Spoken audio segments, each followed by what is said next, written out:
Não, né, o Renan? Ok. Vocês podem me acompanhar nas suas Bíblias, por favor? Evangelho de Lucas, capítulo número 2. Diz o seguinte a palavra. Naqueles dias, foi publicado um decreto de César Augusto, convocando toda a população do império para recensear-se.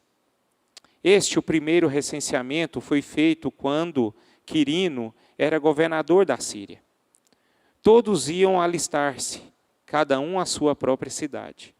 José também subiu da Galiléia, da cidade de Nazaré para a Judéia, a cidade de Davi chamada Belém, para ser ele da casa e família de Davi, a fim de alistar-se com Maria, sua esposa, que estava grávida.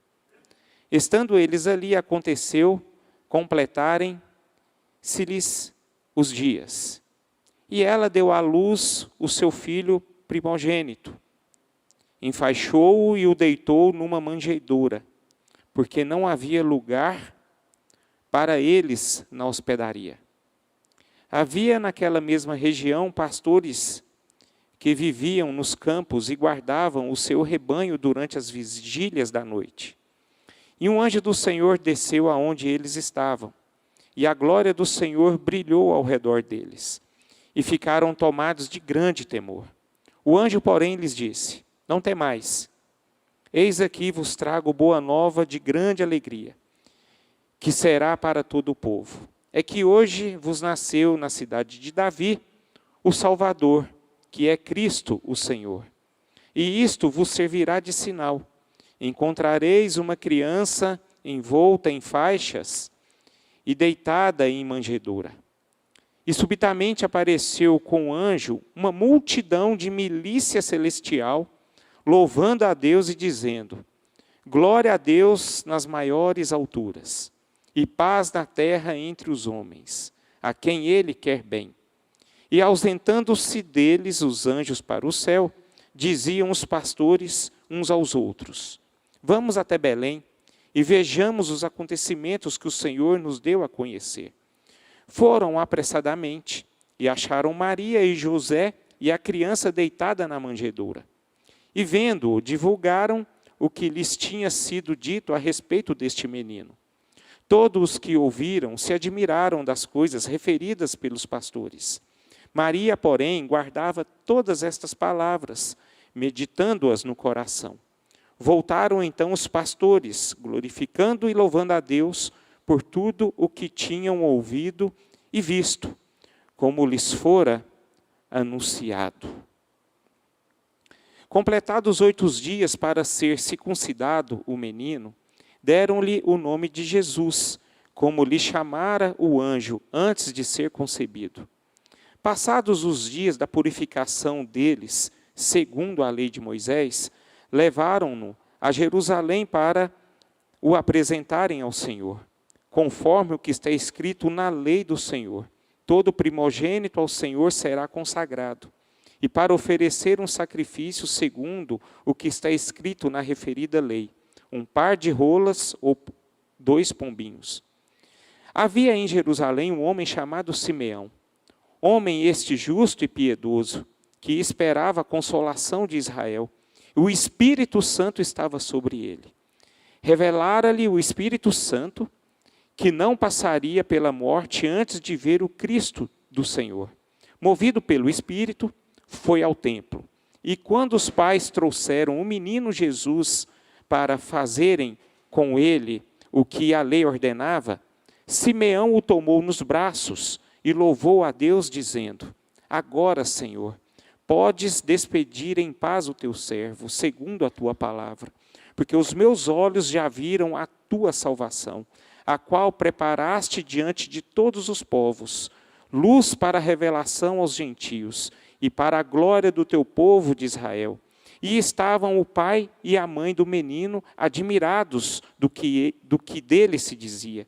Simeão os abençoou e disse a Maria, mãe do menino: eis que este menino está destinado tanto para a ruína como para levantamento de muitos em Israel, e para ser alvo de contradição, Também uma espada traspassará a tua própria alma, para que se manifestem os pensamentos de muitos corações. Havia uma profetisa chamada Ana, filha de Fanuel, da tribo de Áser, avançada em dias, que vivera com seu marido 7 anos desde que se casara, e que era viúva de 84 anos.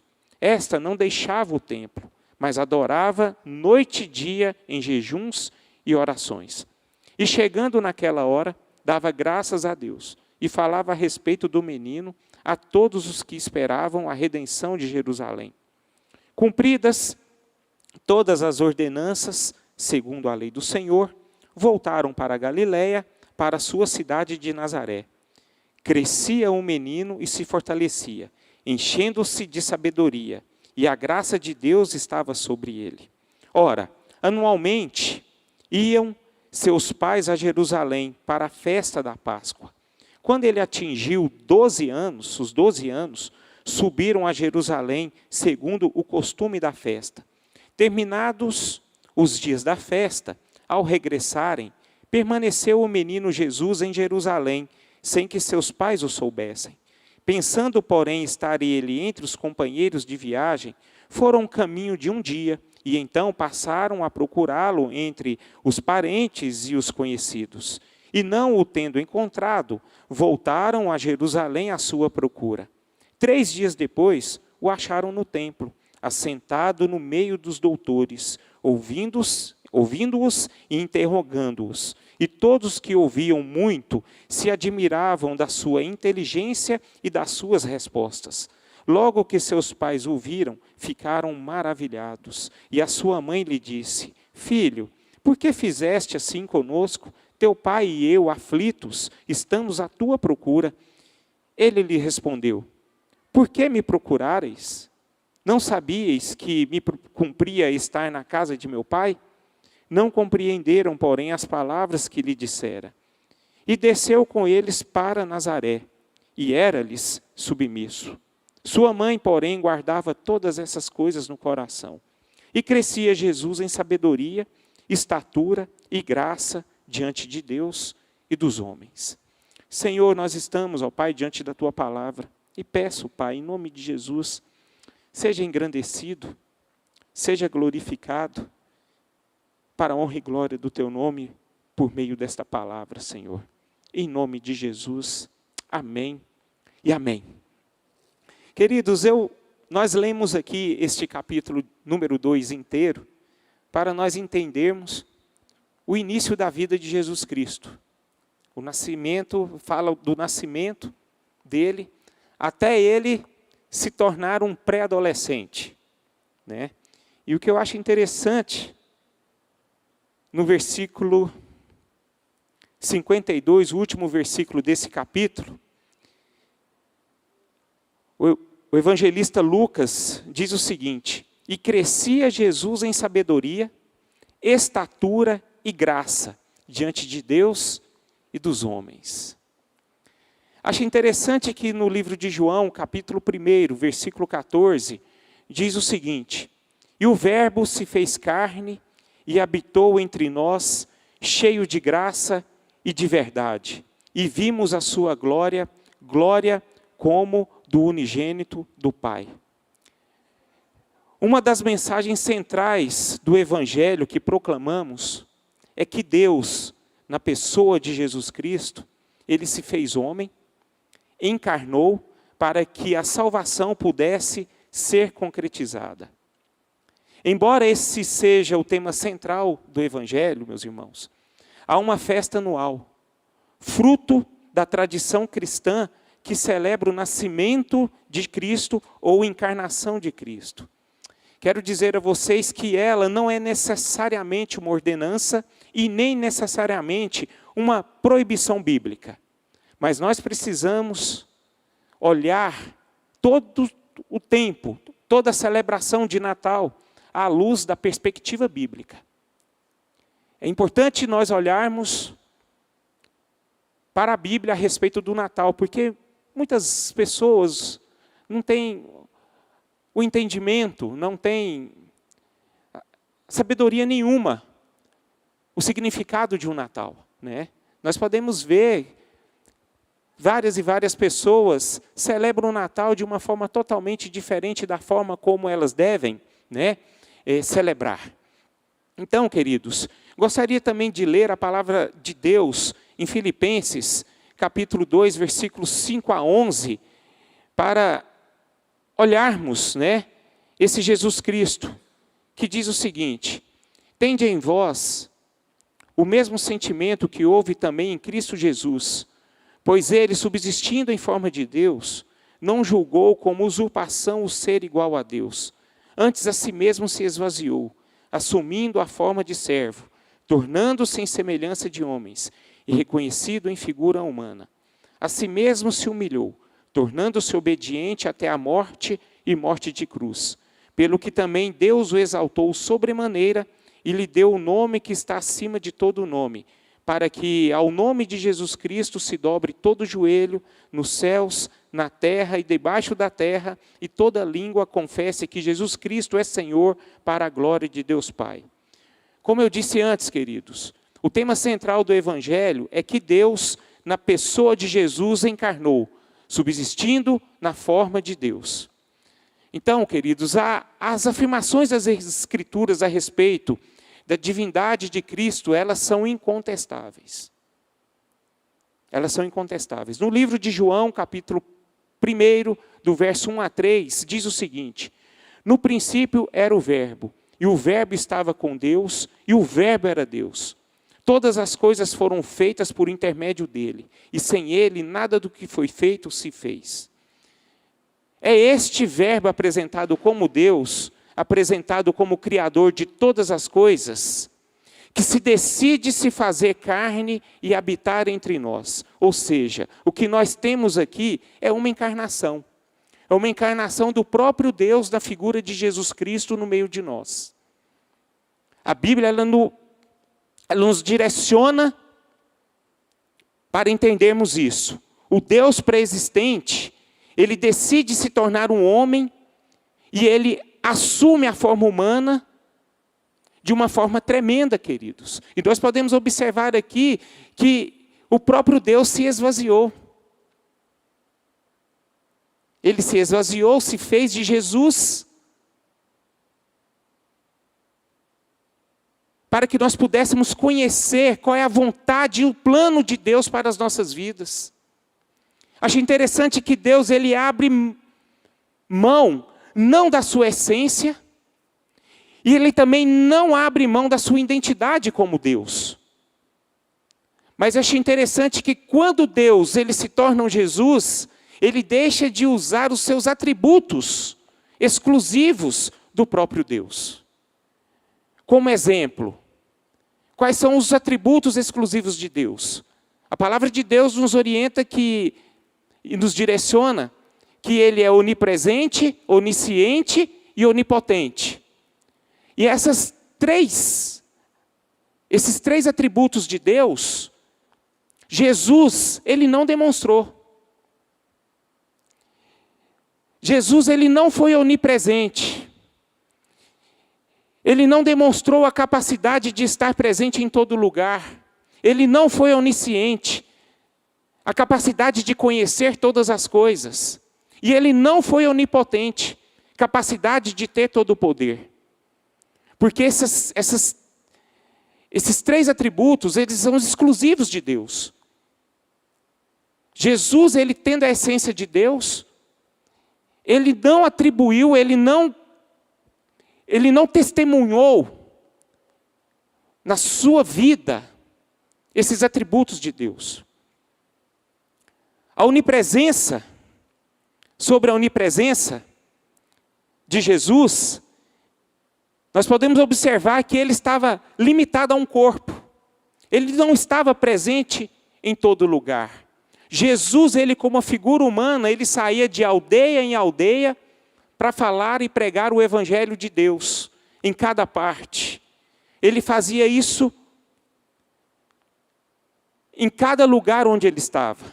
Em relação à onisciência, a Bíblia diz que ele cresceu em sabedoria e conhecimento diante de Deus e dos homens. Foi o que nós lemos aqui no Evangelho.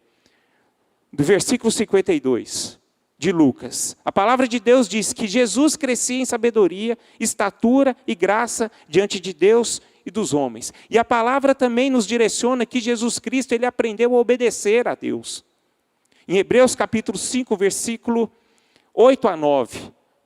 A palavra de Deus diz, na medida em que Jesus Cristo, ele caminhava, ele crescia, ele aprendeu a obedecer a Deus. Então nós podemos observar que Jesus Cristo, ele não estava com esses atributos de Deus. Outro atributo é a onipotência. Assim também ele não usou a sua onipotência totalmente. Vamos abrir em Atos capítulo 10, versículo 38, que diz o seguinte.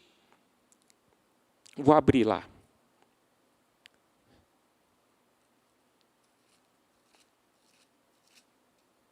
Atos 10, 38. Olha o que fala a palavra. Como Deus ungiu a Jesus de Nazaré com o Espírito Santo e com poder, o qual andou por toda parte, fazendo o bem e curando a todos os oprimidos do diabo, porque Deus era com ele. Jesus Cristo, ele só conseguiu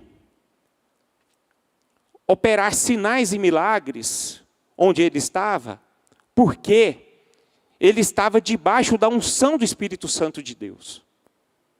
Ele não estava exatamente com os atributos de Deus na sua vida, mas ele foi ungido por Deus, ele foi ungido pelo Espírito Santo para que ele pudesse manifestar a glória de Deus. Então, queridos, podemos ver que o ministério de Jesus não foi como Deus, mas sim como um homem comum como nós. É interessante nós observarmos isso, olharmos para Jesus. Seus sinais e milagres não foram feitos por ele ser Deus, mas porque ele era ungido pelo Espírito Santo.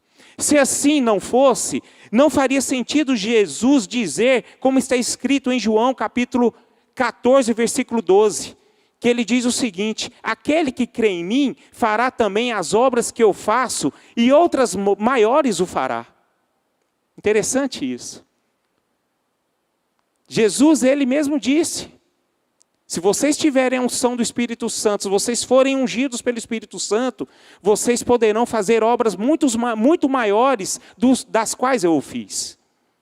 Esse foi Jesus lançando aos seus discípulos. E se nós observarmos na Bíblia, no livro de João, capítulo 20, versículo 21 e 22, a palavra de Deus diz, e logo depois da sua morte e ressurreição, Jesus aparece a seus discípulos e disse-lhes, paz seja convosco. Assim como o Pai me enviou, eu também vos envio. E havendo dito isto, soprou sobre eles e disse-lhes, recebei o Espírito Santo. A partir daí, os discípulos de Jesus, eles tiveram o Espírito Santo com eles. E eles ali conseguiram ver, conseguiram experimentar algo maravilhoso, aquilo que Deus fez, ele também, assim como Jesus fez, eles também puderam fazer.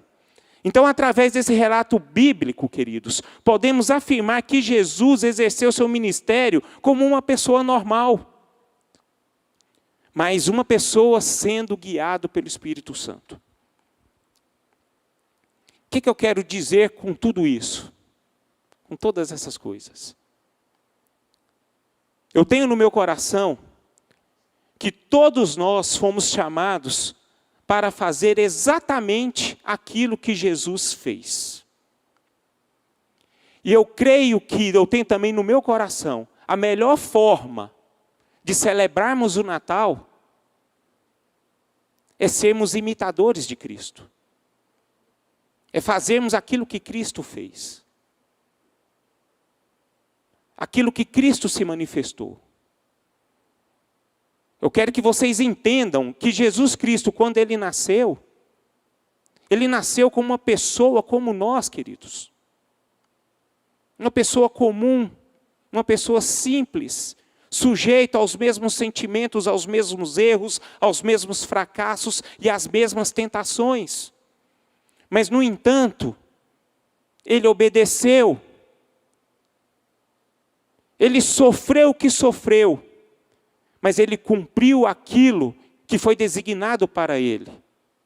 E se nós somos cristãos, aqueles cristãos que amam a Jesus, como nós cantamos, nós relatamos uns para os outros, nós precisamos fazer exatamente o que Cristo fez. No meu ponto de vista, no meu coração eu tenho por mim, a melhor forma de celebrar o Natal é eu ser um imitador de Jesus Cristo. Um imitador de Jesus Cristo. Amém? Acho interessante que o texto que nós lemos aqui, Jesus Cristo, desde quando ele nasceu, ele foi guiado pelo Espírito Santo. E eu fiz questão de ler todo este capítulo, porque nós também podemos ver que algumas pessoas também já eram guiados pelo Espírito Santo. A palavra de Deus fala de Simeão.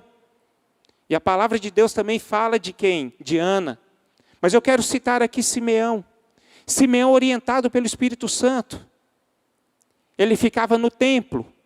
E ele sabia que um dia, antes dele morrer, ele ia segurar esse bebê, o Filho de Deus. E isso aconteceu na vida dele. Olha o tanto que é interessante, o tanto, que foi maravilhoso essa experiência que Simeão teve por ser guiado pelo Espírito Santo. Eu quero dizer, meus irmãos, através desta passagem, experiências maravilhosas de Deus que nós temos na vida, são sempre experiências que não são por acaso. A gente não consegue ter experiências de qualquer forma. As experiências que nós temos com Deus, você tem que sempre estar buscando o Espírito Santo. Você sempre tem que estar buscando esse poder do Espírito Santo. Para que você possa sim se cumprir o desejo, a vontade de Deus que Ele tem para a sua vida. A gente não consegue ter experiências com Deus. A gente não consegue cumprir o propósito de Deus sem estar cheios do Espírito Santo, sem estar com o Espírito Santo ativado dentro dos nossos corações. E Jesus Cristo foi essa pessoa, meus irmãos. Acho interessante aqui que o que me chamou a atenção também nesse texto que nós lemos foi quando Jesus, ele cresceu. A palavra de Deus fala que Jesus ele teve a oportunidade de ir à festa da Páscoa. Isso aconteceu quando ele tinha 12 anos.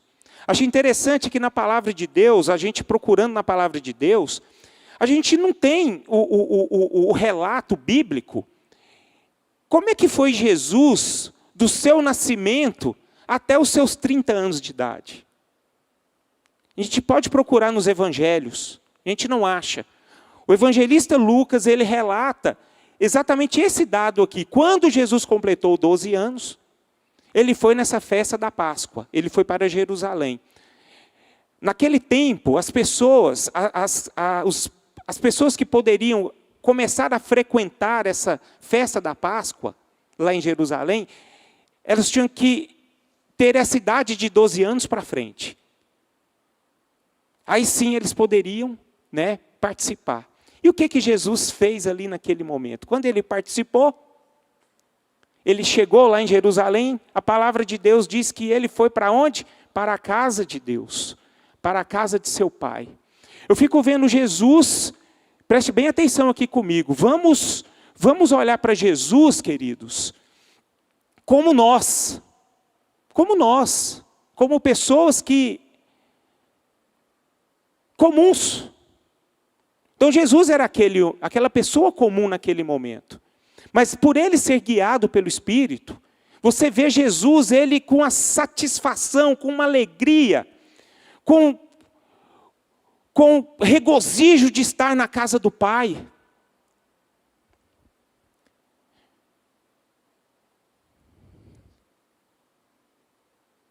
Ele estava com prazer de estar na casa do Pai.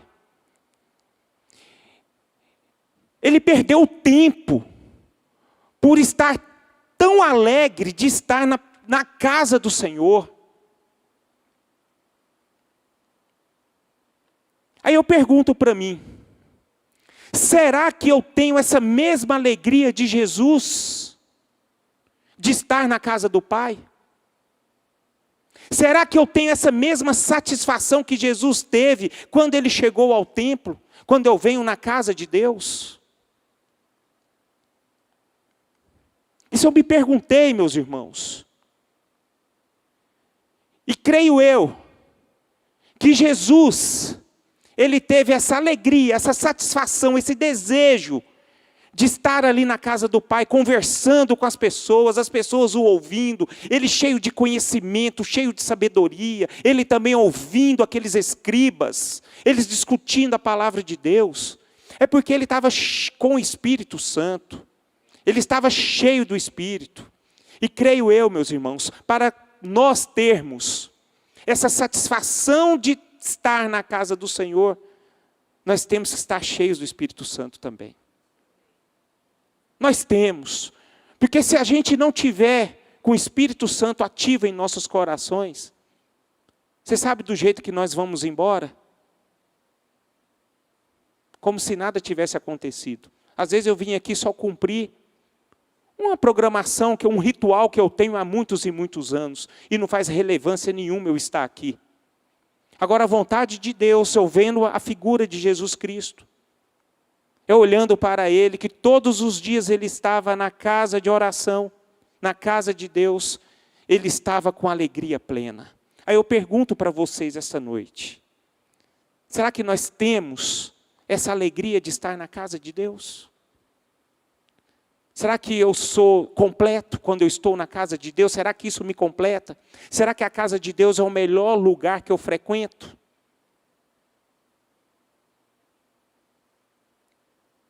Será que a casa de Deus ela é melhor do que estarmos em outros lugares, até dentro das nossas casas, com os nossos familiares? É algo a se refletir. E nós podemos ver Jesus Cristo. Jesus Cristo, Ele esqueceu da sua família, Ele esqueceu dos seus amigos, Ele esqueceu dos seus parentes, porque Ele estava completo, pelo simples fato de estar na casa de Deus. Louvado seja o nome do Senhor. Meus irmãos, guarda isso no seu coração que eu vou dizer agora. Toda pessoa que é guiada pelo Espírito Santo, ele tem um anseio no seu coração de estar na casa do Pai. Independentemente do que você está fazendo. Pelo simples fato de estar na casa do Pai, para ele, já é uma satisfação plena. Isso é muito sério que eu estou falando. Porque existem muitos que só vêm no culto quando está escalado para alguma coisa. Hoje eu vou cantar, eu vou para o culto. Hoje eu vou dar aula para escola, para salinhas, eu vou para o culto. Olha a motivação. Hoje eu estou lá no Boas-Vindas, eu vou para o culto. Hoje eu vou pregar, eu vou para o culto. Isso é uma motivação errada. Uma motivação carnal. Não é uma motivação guiada pelo Espírito Santo. Porque é uma motivação guiada pelo Espírito Santo, independentemente de data, da forma como a igreja está, ele tem uma alegria imensa de estar na casa de Deus. Porque ele está na presença do Pai. Não importa o que está acontecendo no meio da igreja, mas o importa é que ele sabe que Deus está nesse lugar. E isso para ele já basta, porque Jesus, o próprio Deus, já é suficiente para a vida dele.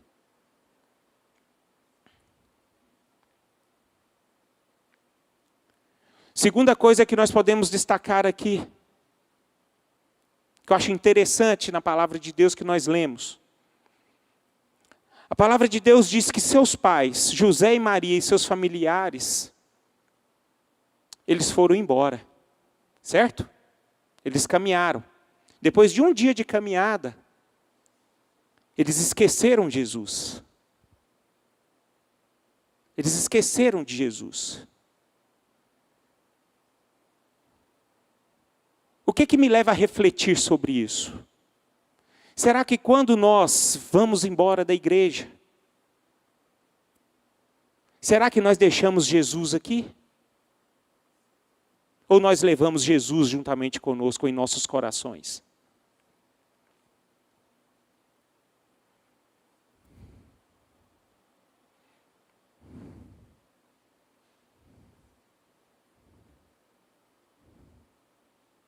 Será que Jesus tem me acompanhado?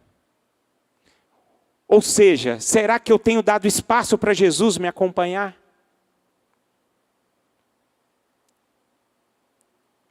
Aqui a palavra de Deus diz que eles esqueceram Jesus. E muitos de nós, meus irmãos, corremos risco de esquecermos de Jesus. E isso não é bom. Porque se nós saímos da igreja, saímos do templo e deixamos Jesus aqui, e Jesus não nos acompanha, você pode ter certeza que algo de errado tem acontecido em nossos corações. Algo de errado tem acontecido. Se Jesus Cristo não nos acompanha, nós nos tornamos pessoas infrutíferas, julgadoras, e que não cumprem o propósito de Deus. E ficam cheios de desculpas para não fazer a vontade do Pai. Agora, quando nós estamos sendo guiados pelo Espírito, acaba a reunião, nós levamos Jesus Cristo. E nós continuamos a adorar a Jesus Cristo todos os dias. E nós nos tornamos o quê? Frutíferas, pessoas melhores, pessoas cheias de amor para dar. E acima de tudo, cumprindo o propósito de Deus para as nossas vidas. Eu quero encerrar aqui para dizer exatamente qual é o propósito de Deus para as nossas vidas. Glorificarmos a Jesus Cristo, nosso Senhor, através das nossas vidas. A palavra de Deus diz lá em Romanos, capítulo 8, que Ele nos predestinou para sermos a imagem e semelhança de seu Filho. Esse é o grande plano de Deus para as nossas vidas, até estarmos aqui, meus irmãos. Eu quero encerrar essa mensagem, apenas essa reflexão, dizendo a vocês que para mim, o verdadeiro Natal, a celebração do verdadeiro Natal, é glorificarmos a Jesus, não só apenas nesse 25 de dezembro, mas sim todos os dias das nossas vidas. Esse é o verdadeiro Natal para todos os cristãos. Amém? Que seja assim nas nossas vidas, para a honra e glória do nosso Senhor. Vamos ficar de pé?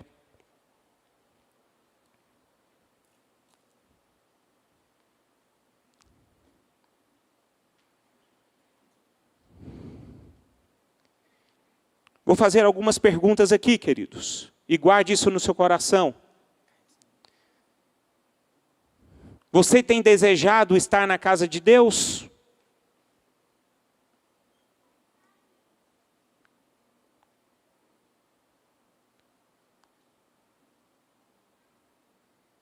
Será que quando eu vou para a casa de Deus e vou embora, será que eu estou levando Jesus comigo? Ou tenho esquecido dele?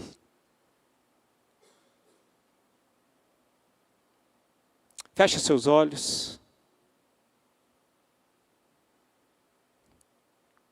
Coloque o seu coração diante de Cristo, que está aqui no nosso meio, por intermédio do Espírito Santo de Deus. O Natal nada mais é que honrar a Cristo todos os dias e aprender o que Cristo fez e fazer exatamente o que Ele fez.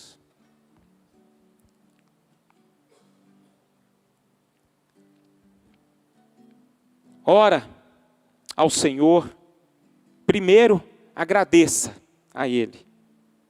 Obrigado, Jesus. Obrigado por todas as coisas. Obrigado, meu Deus, por se fazer homem, se esvaziar da sua glória e se fazer servo, para me mostrar exatamente a forma como eu devo viver. Obrigado, Pai. Obrigado porque o Senhor veio até aqui à terra para me dar uma salvação. Obrigado, Senhor. Eu quero colocar diante de Ti, ó Deus, a minha vida e a vida dos meus irmãos. A Tua palavra muitas vezes nos constrange, Senhor. A Tua palavra, ela nos exorta. A Tua palavra nos aponta exatamente a forma como nós caminhamos. Ela nos confronta, Pai.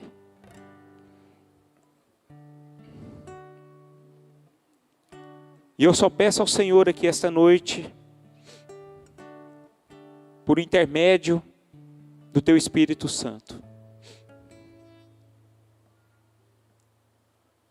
ajuda-nos, ó Deus, a glorificar o Teu nome, Pai. Ajuda-nos a olhar Jesus Cristo, o testemunho de Jesus Cristo todos os dias, para nós fazermos exatamente o que Ele fez. Ele não tinha orgulho, Ele não tinha vaidade,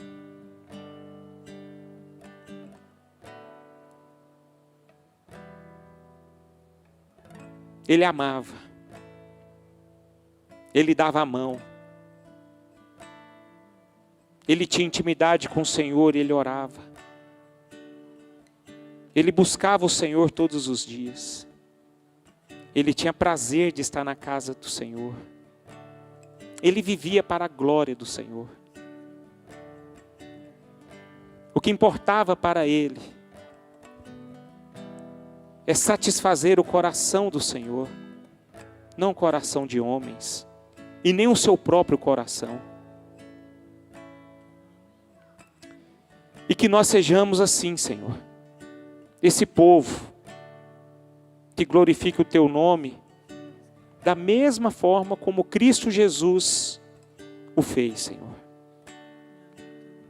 Eu oro, Pai, para que o Teu Espírito Santo esteja, Pai, cada dia mais aperfeiçoando os meus irmãos, dando coragem aos meus irmãos, força aos meus irmãos, ânimo, para que eles venham cumprir, Pai, o propósito do Senhor na vida deles, Pai. Eu peço que o Teu Espírito Santo esteja, Pai, fortalecendo a vida de cada um aqui esta noite. Não importa o momento em que eles estão vivendo. E eu sei que o Senhor é maior do que tudo, do que todos os problemas. E eu sei que o Senhor tem esse prazer de nos capacitar a fazer a vontade do Senhor. E que seja assim na vida dos meus irmãos, em nome de Jesus. O Senhor conhece a natureza, o Senhor conhece o que se passa dentro de cada um, Senhor. E que os meus irmãos esta noite saiam daqui quebrados, quebrantados e direcionados pelo Senhor para cumprir apenas aquilo que o Senhor tem para eles, Pai. É assim que eu oro em nome de Jesus Cristo. Amém.